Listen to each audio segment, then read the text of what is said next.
Praise the Lord. இந்த காலவெளியிலே உங்களை சந்திப்பதிலே மிகுந்த சந்தோஷம். நம் கர்த்தரை துதிப்போமா? அவர் துதிக்கு பாத்திரர், அவர் மகிமைக்கு பாத்திரர். நம்ம வாயில அவர் நாமத்தை சொல்லி துதிப்பது நமக்கு கிடைத்த பாக்கியம். நம்ம வாயை திறந்து துதிக்கலனா இந்த மரங்களும் கல்லுகளும் பாட ஆரம்பிக்கும். நம்ம தயவு செய்து இருதயத்தை உயர்த்தி, அப்பா இந்த கிருபை எனக்கு தந்ததுக்கு நன்றி, மனதார பாடி துதிக்கிறேன் சொல்லி துதிப்போம். ஆமென்.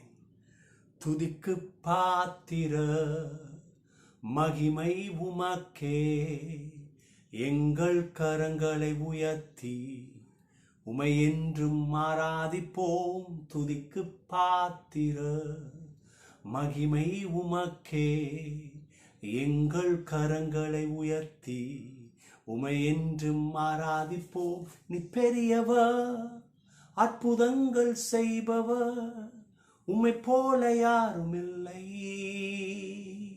உம்மை போல யாரும் இல்லை. நீ பெரியவர், அற்புதங்கள் செய்பவர், உம்மை போல யாரும் இல்லை, உம்மை போல யாரும் இல்லை. அவரை போல யாரும் இல்லை. கரங்களை உயர்த்தி சொல்லுங்க, அற்புதங்கள் செய்கிறவர். ஓ தேங்க்யூ லார்ட், தேங்க்யூ ஜீசஸ். இன்னைக்கு உங்க வாழ்க்கையில அற்புதத்தை நீங்க பார்ப்பீங்க. இந்த கர்த்தர் செய்கிறார். ஹல்லேலூயா. காத்துக்கிட்டு இருக்கலாம், தடைகள் உங்களை மூடி வச்சிருக்கலாம், நீங்க சோர்ந்து போயிருக்கலாம், கண்ணை திறந்து பார்த்தா ஒரு பாதை தெரியல. நீ பெரியவர், அற்புதங்கள் செய்பவர், உம்மை போல யாரும் இல்லை, உம்மை போல யாரும் இல்லை. ஆமென். ஹல்லேலூயா.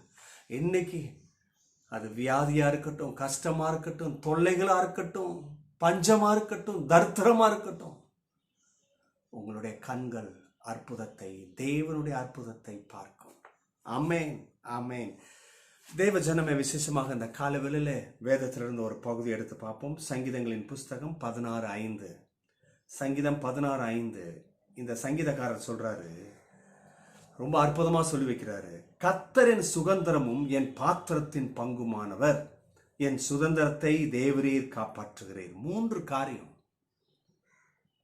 கர்த்தரின் சுதந்திரமும் அப்படின்னா என்ன?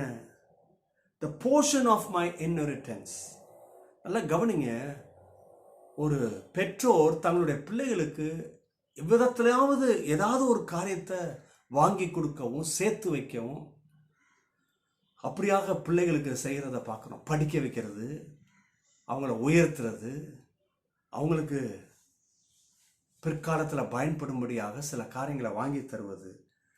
ஆனால் இந்த சங்கீதக்காரர் சொல்றாரு,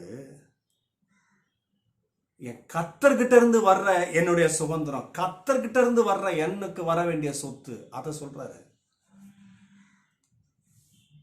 ஏன்னா இதுதான் நிரந்தரமானது, இதுதான் எந்த பஞ்சத்திலையும் தாக்கு பிடிக்கும், இதுதான் நம்மளை வாழ வைக்கும், இதுதான் நிம்மதியும் சமாதானத்தை தரும். அப்ப பாருங்க, இந்த சங்கீதக்காரர் சொல்றாரு, the portion of my inheritance. யாரு? கர்த்தர். கர்த்தர் தான் என் சுதந்திரம், கர்த்தர் தான் சொத்து. ஒரு மனுஷன் கர்த்தரை பிடிச்சுக்கிட்டா எல்லா நன்மைகளும் வரும். நல்ல கவனிங்க. நம்ம சுதந்திரிக்க வேண்டியதெல்லாம் கர்த்தருக்குள்ள இருக்கு. நமக்கு வேண்டிய அந்த நன்மை, கிருபை எல்லாம் அவருக்குள்ள இருக்கு. அப்ப அவரை சுதந்திரிக்கும் பொழுது அது என்னை வந்து ஆட்கொள்ளுது. 2வது, என் பாத்திரத்தின் பங்குமானவர். பாத்திரம் இல்லையா? அப்ப என்ன சொல்ல வராரு? இஸ் ஆல் ஐ நீட் இல்லையா? ஒரு பாத்திரத்துல எப்படி சின்ன பாத்திரம், பெரிய பாத்திரம் ஒன்னொன்னு வச்சிருப்போம். பெரிய பாத்திரம் எதுக்கு? பெரிய பொருளை வைக்கிறதுக்கு, ரொம்ப முக்கியமான பொருளை வைக்கிறதுக்கு. சின்ன பாத்திரம் எல்லாம் இருக்கு, சைஸ் வரியா. ஆனா இந்த இடத்துல இந்த சங்கீதக்காரர் சொல்றார், பாத்திரம் என்று சொல்வது என்னன்னா, என் வாழ்க்கையில கர்த்தர் தருகிற நன்மை, என் வாழ்க்கையில கர்த்தர் தர்ற சந்தோஷம், சமாதானம். இது எதை காமிக்குது? என் இருதயமான பாத்திரத்தை காமிக்குது. அப்போ ஒரு மனுஷனை ஆசீர்வதிக்கிறது கர்த்தர் தான். அப்போ இந்த பாத்திரம்னு சொல்லும் பொழுது என் தேவையெல்லாம் அவரே. உங்க தேவை பல இருக்கலாம், முடியாதது, ரீச் பண்ண முடியாததெல்லாம் இருக்கலாம்.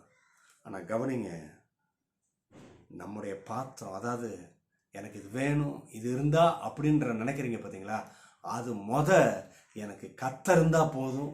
என் கர்த்தர் என் தேவைகளை தருவாரு, நிரப்புவாரு, நான் வாழுவேன், சுகிப்பேன், முன்னேறுவேன்ற ஒரு எண்ணம் இருந்தாதான் மற்றவைகள் தானா வரும். நம்ம இவரை விட்டுட்டு நம்ம புத்தியெல்லாம் எங்கேயோ போகுது. அவளை சம்பாதிக்கணும், சேர்த்து வைக்கணும், இதை செய்யணும், இதை வாங்கணும், இப்படி பண்ணணும், வாழ்க்கைனா முன்னேறணும், வாழ்க்கைனா சாதிக்கணும். நான் சொல்றேன், சாதிக்கிறதுக்கு இயேசு இல்லாம நீ சாதிக்க முடியாது. இயேசு வேண்டுங்க. கடைசியா திரும்பியும் என் சுதந்திரத்தை தேவரீர் காப்பாற்றுகிறீர் அப்படின்னா என்ன? நல்லா கவனிங்க. நம்ம சுதந்திரம், அவர் தான் சுதந்திரம், அவர் தான் அந்த இன்ஹெரிட்டன்ஸை அவர் தான் காப்பாற்றுறாராம் இல்லையா? நீ உலகத்தில் நீ ஓடா உழைச்சி மாடா உழைச்சி இல்லையா, சேர்த்து அதை பண்ணி இப்படி பண்ணி ஒழிச்சு வச்சு என்ன பண்ணாலும் சரி, இங்கே பூச்சியும் பொட்டைகளும் நிறைய இருக்குது இல்லையா, கரையான்களும் அரிச்சு போட்டுரும். ஆனால் கர்த்தர் கொடுக்குற செழிப்பு, நன்மை, சுகம் எதுவும் அழிக்க முடியாது. அது தேவரீர் காப்பாற்றுகிறார், அவர் காப்பாற்றுகிறார். நல்ல கவனிங்க. இன்னைக்கு அநேக பேர் ஆசீர்வாதம் பெறணும், நன்மை வேணும், முன்னேற்றம் வேணும், நல்ல விஷயம். கர்த்தர்கிட்ட வந்து கேட்குறீங்க, ரொம்ப நல்ல விஷயம். இன்னொன்று தெரிஞ்சுக்கிடுங்க, கர்த்தர் கையிலிருந்து ஆசீர்வாதம் வர்றது வேதனை கூட்டாருன்னு சொல்கிறாரு பார்த்தீங்களா? வேதனை கூட்டாருன்னா என்னென்னா, அதில் வாங்கிட்டு அதில் வர்ற தொல்லை, கஷ்டம் இல்லை வரவே வராது. அதில் இன்னொரு அர்த்தம் என்னென்னா, தொல்லை கஷ்டம்னா என்னென்னா, திருடே வந்து திருடிட்டு போக முடியாது. நீங்கள் அதுக்கு தான் ஐயோ இப்படி போட்டுட்டு வந்திருக்கேனே, என்ன நடக்குமே தெரியல, பயப்பட வேண்டியதில்லை. ஏன்னா சேனைகளின் கர்த்தர் நமக்கு கொடுக்குற எல்லா நன்மைகளையும், நம்முடைய பிள்ளைகள், நம்முடைய குடும்பம், நம்முடைய வாழ்வு, நம்முடைய சுகம், நம்முடைய ஆரோக்கியம், நம்முடைய வெற்றி, நம்முடைய வேலை, நம்முடைய செழிப்பு, இதெல்லாம் கர்த்தர் கொடுக்குறாரு, அவர் காப்பாற்றுறாரு. ஒருத்தனும் உங்களை தூக்கி வீச முடியாது, ஒருத்தனால உன் பிஸ்னஸ் கீழே போக முடியாது. ஏன்னா என்னுடைய சுதந்திரம் கர்த்தர். கரங்களை தட்டி கர்த்தருக்கு நன்றி செலுத்துவோம். ஆமென். இது இப்படிதான் வருது. யோ சப்போர்ட் மை லாட். KJVல தோ you guard all that is mine, you keep me safe. ஆமென். இப்படிதான் கர்த்தர் செய்கிறார், கண்டிப்பா செய்வார். அப்ப அந்த பிள்ளைகளுக்கு இந்த வார்த்தைகள் ஜீவனாக ஔஷதமாக இருக்கட்டும், இயேசுவின் நாமத்தினால. ஆமென். God bless you. Bye bye.